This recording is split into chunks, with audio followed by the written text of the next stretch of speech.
Hello, nice to see you all. Well, I really love this series so much. Just in my own life, I know in my own artistic life, interacting with art in other forms is really exciting for me, and I always leave conversations with other artists really charged. I think the most energetic I've ever felt in my musical career is having left artist residencies where you're sitting down often for a meal with perhaps a painter and a poet and a filmmaker, and that idea that the process that's both kind of the miracle of something coming out of nothing and then the work of something coming out of nothing is always so exciting for me to dig into. And so I'm walking around the art museum looking for a piece to talk about. There's several pieces actually in this room as I'm looking around that I thought I was drawn to and thought I'd love to talk about. But this particular piece by Louie Buns, The Lumberyard, just immediately struck me, both because it's abstract and contemporary, but it also, there's this familiar image that is so tethered to my understanding of home, which is the stacked lumber of a mill. And I grew up in a little town in southern Oregon called Coquille, and people never pronounce it right.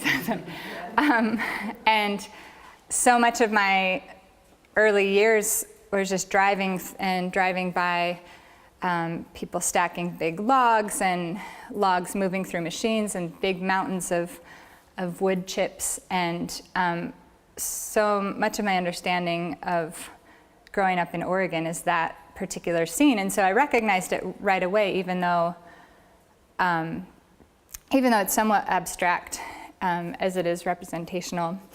And the second reason I chose the painting is I started to research Louie Buns' life. I got really interested and found him to be a really amazing character. And you can't really study contemporary art or modern art in Portland without running across his name. He's a really important figure. He opened the first contemporary art gallery in Portland. And this is one of his projects for the WPA. And so there's a lot of, he did work here, and I think there's maybe 400 pieces in the museum of different artists that were commissioned during the Great Depression to do all sorts of work, artistic work. And the one thing I've was connected to in Louie's story is that he went back and forth from Portland to New York. A lot of who he was as an artist came from this transition from this small community, very set apart from the art world, and then the center of the art world in New York. And he went back and forth several times. He moved to Portland when he was 13 and from Wyoming, and grew up here and then studied at the art school through the Portland Art Museum. And he then, upon graduating from art school, moved to New York and then moved back to Portland during the Depression, and then moved back again when he got commissioned for the WPA, and then moved back again during the war to do graphic. He was drafted and ended up doing graphic design. He got out of the draft somehow, but he had to take a job for the war effort, and so he ended up doing design for a shipbuilding company here. So he went back and forth several times between Portland and New York. And so I was drawn to that because I've just recently, this fall, moved to New York to attend an MFA in creative writing program. And so I am feeling so many things and learning so many things about myself within that transition from this very tight community where I have access to nature, and then this bustling city where there's a constant pulse underneath everything that I'm doing. And so I really thought that I could explore this other person's experience who lived many years ahead of me and experienced these transitions and see what I could find from it. So a bit about Louie's work. This is kind of a particular piece because it's more working class, because he really throughout his life was drawn to landscapes. And part of the reason he kept coming back to Portland was that although he engaged with the city and the art world in the city, his primary subject matter was landscape. And I likewise think a lot of my work is drawn from place and is affected by place. So I'm going to cruise through my notes a little bit. So I found an interview, an old oral history interview with Louie Buns, and he says, I'm kind of jumping in partway in through the interview, so it's a weird quote, but, well, I was still engaged in this kind of landscapey thing. I had some downtime at the ocean and the beaches, particularly around Newport in that area, and it was quite influential on me, the area, very influential. And then I did a lot of things related to Eastern Oregon, particularly up around Black Butte and Bend, which is closer to Wyoming, I guess. It was drier and open and more rugged, and I liked that very much. And then I went through a period of time up in Mosier, which was earlier. We're jumping back in time a little bit. But that still fascinated me, all that wonderful area going on in Eastern Oregon, but still Western Oregon at the same time. So we really jumped around the landscape of Oregon and was always really interested not just in capturing the landscape, but engaging in it in a very human way, and spoke a bit about finding what is human within landscape. And at the time that he worked and made art, there was another movement called the Northwest Mystics, and it's kind of the biggest movement coming out of Portland at the time.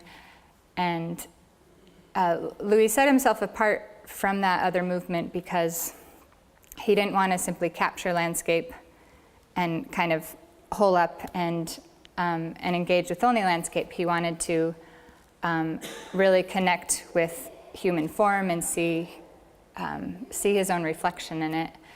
And I'll talk a bit through some more of the differences between he and those artists. But I think for me as an artist, place has always played such an important role in what I do. And the last record I made was a record called Le Grand, which was inspired by the change in scenery as you go out to Eastern Oregon.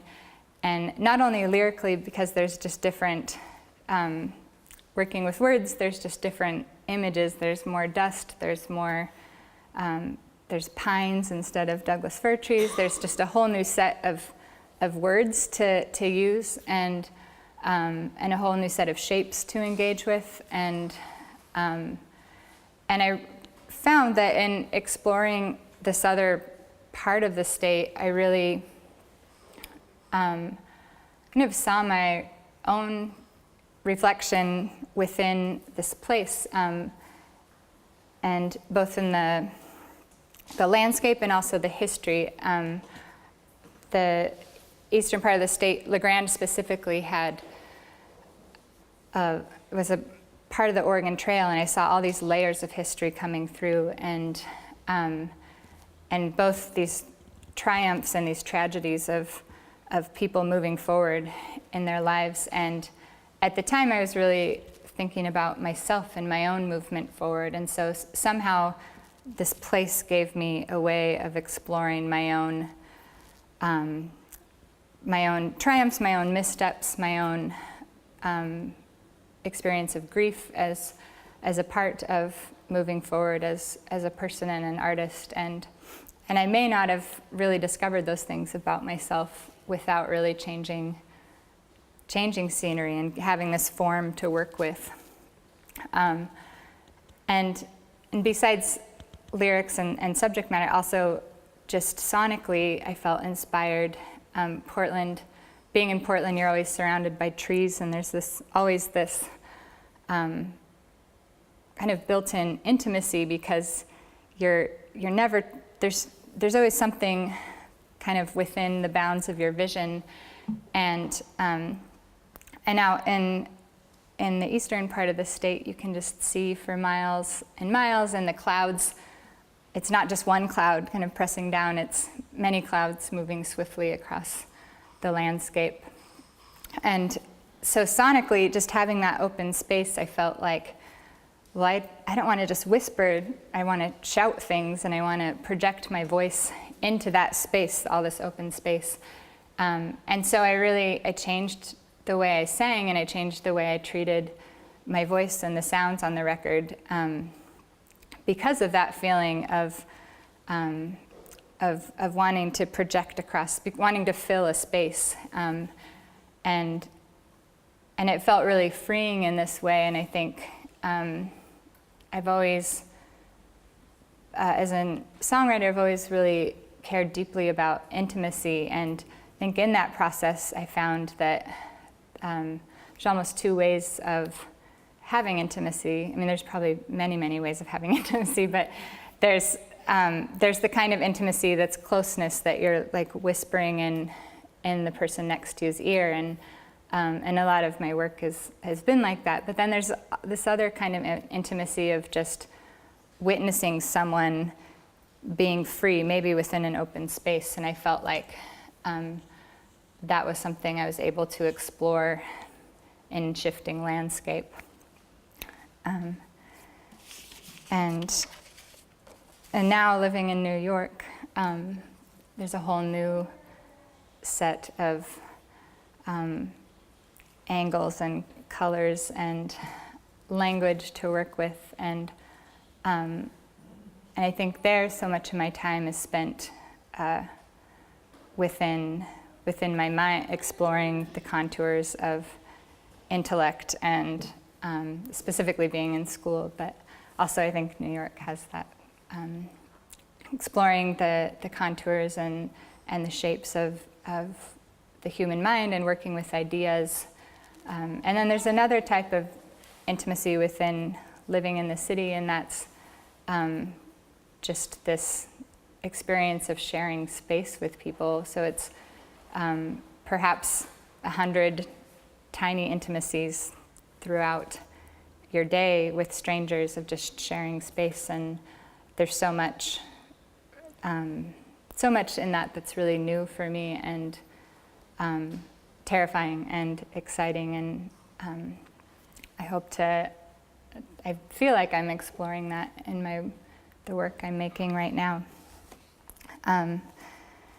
So Louie Buns, he really engaged with space and with place, but perhaps what set him apart the most was that he engaged not only with space and place, but also with time. And one of the reasons he went back and forth from Portland to New York is that he was a connoisseur of styles, and the Oregonian, let's see if I can find this quote. The Oregonian article about his retrospective said that he could take on any style. He was this master of engaging in different trends and different movements, and that may have held him back. Perhaps had he really stuck with one movement or one real style, he may have.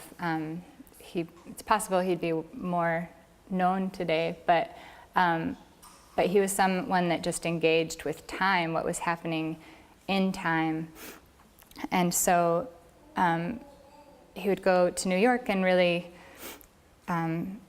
be in on. He went to the first exhibition that MoMA ever had before there was even a museum. And he was constantly keeping up with what was new in time and in culture.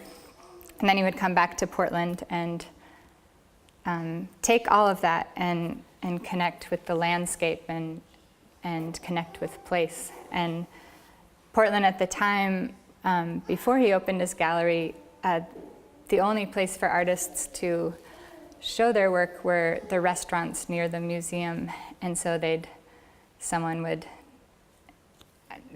talk to the owner of the restaurant and hang their paintings, and that would be really the only way to have a show. And so Louie, in his connection with New York, would come back here and really wanted to create a culture and a community of people who were excited about not just art that captured something, that represented something in the world, but art that really engaged in the world and had a conversation with what was happening. And someone recently asked me in New York what it was like living in Portland, and said, well, there's so many artists that live here, and there's so many people that move here because they're asking the question, who am I? And it can be a really great energy to be around all these people asking the question, who am I? It even can also be really tiring to be around all these people asking the question, who am I? And the person said, well, you live in New York, like, isn't that a place that people ask those kind of questions? And I thought it was charged in a similar way, but I think often in New York, the question I hear more of is who will I be? And which is a slightly different question than who am I? And I think of as I've grown as an artist, as a musician and a writer, I've thought about both those questions just seem so essential to my being as a person creating things.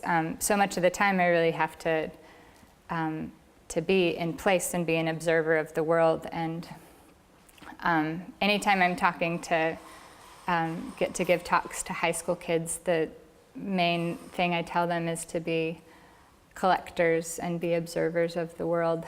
And so there's something in that, and being an observer of the world and an observer of yourself, and that where that who am I question is really important and really foundational. And then, but in dwelling in this other question, who will I be, is equally important, because you're always, to move forward as an artist, to be an artist means to move forward and to press against the bounds of what you've done, and to try new things and to engage in time, maybe engage with what's happening, or perhaps rebel against what's happening as a way of engaging with what's happening. And so I feel like I'm often kind of floating between those two questions of who am I and who will I be. And it's been interesting moving from Portland to New York and kind of seeing a slight difference, but also seeing myself a little clearly and my process a little clearly and the kind of artist I want to be. There's a few stories, good stories about Louie Bunce and his time in Portland, and some of you might be familiar with probably the best known story of his time in Portland is that he, in the 50s, he experimented a lot with abstract expressionism, and he was making a name for himself and becoming really well known in the community. And the Port of Portland commissioned him to make a painting, a mural for the airport. And so he was working on a piece that was it was abstract but somewhat representational. There was movement and a definite nod towards air travel.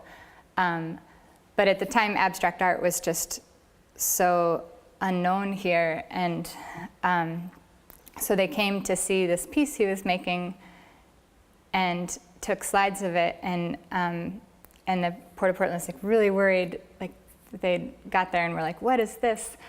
And somehow the slides leaked to the newspaper, and all of a sudden everybody knew this like really ghastly, strange piece that was commissioned by, using their tax dollars, and the government was paying for it. And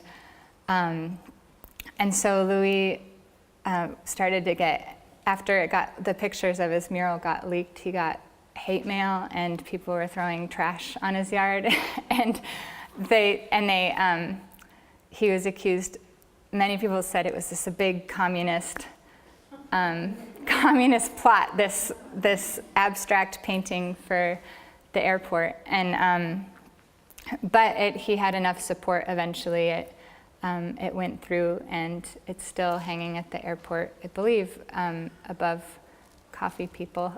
And last I've heard, I haven't been there since I learned about it, but it was a really big scandal, and it just made me think of my own world and how often the only thing I'm really pressing up against is my own insecurity. It's not like a big accusation of a communist plot. And so I thought that was both just a really fascinating, entertaining story, but also inspiring.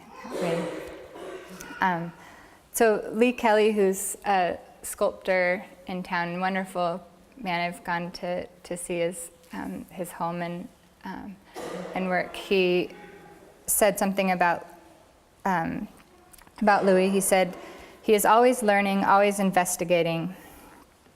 Let's see. He was expansive. That was his strength. And that kind of energy of always investigating, always engaging with the world, I think is something I found completely inspiring. He said, another thing Louie said was, of Portland, he said, I'm very happy here. I don't give a damn about a big car, money, but I do care about good food, good wine, and women. He was a lover of women.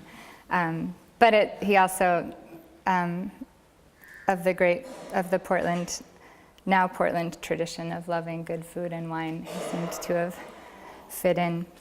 Of his own work, he said, a lot of people that wouldn't be able to distinguish all the layers of destruction that goes on. I always hope that it has a freshness about it, and I try to keep working at it until it does have that.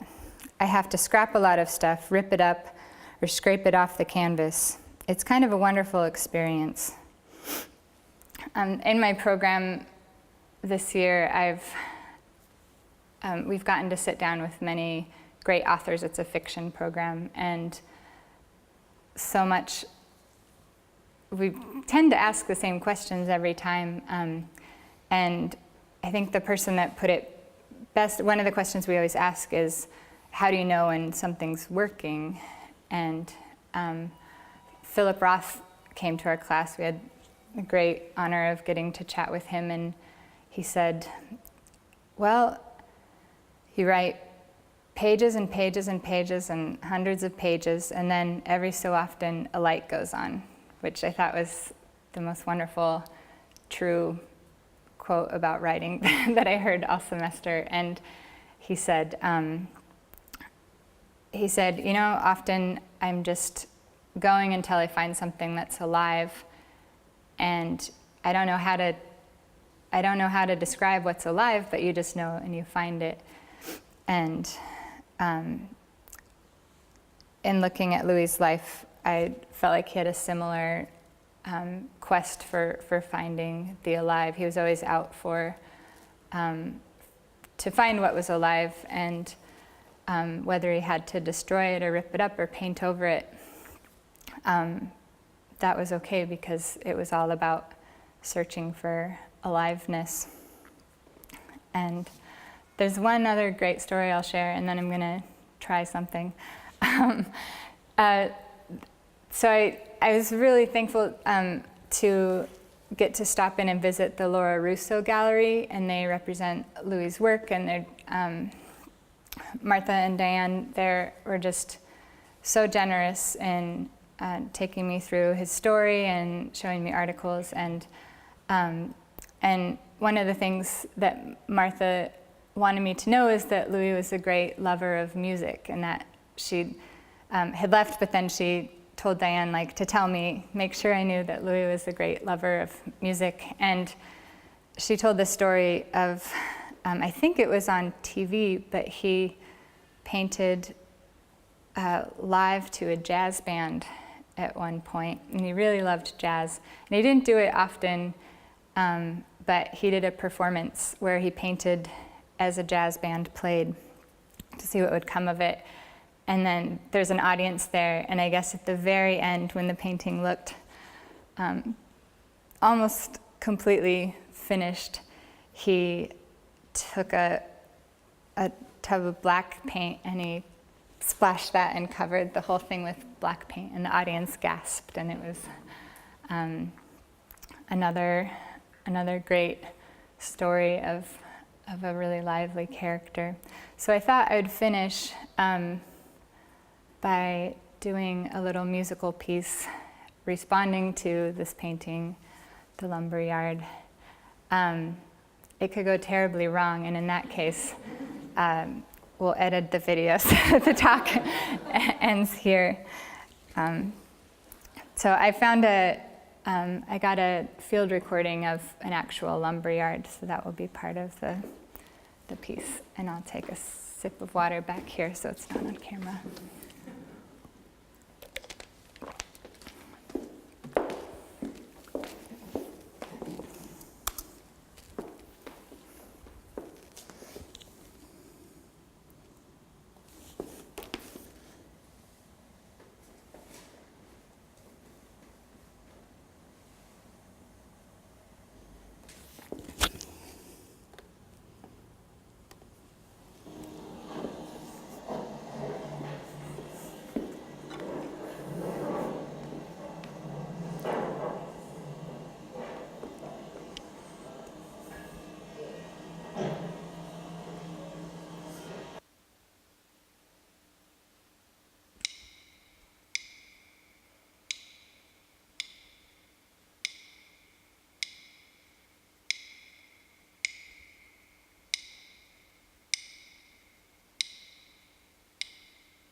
Thank you so much.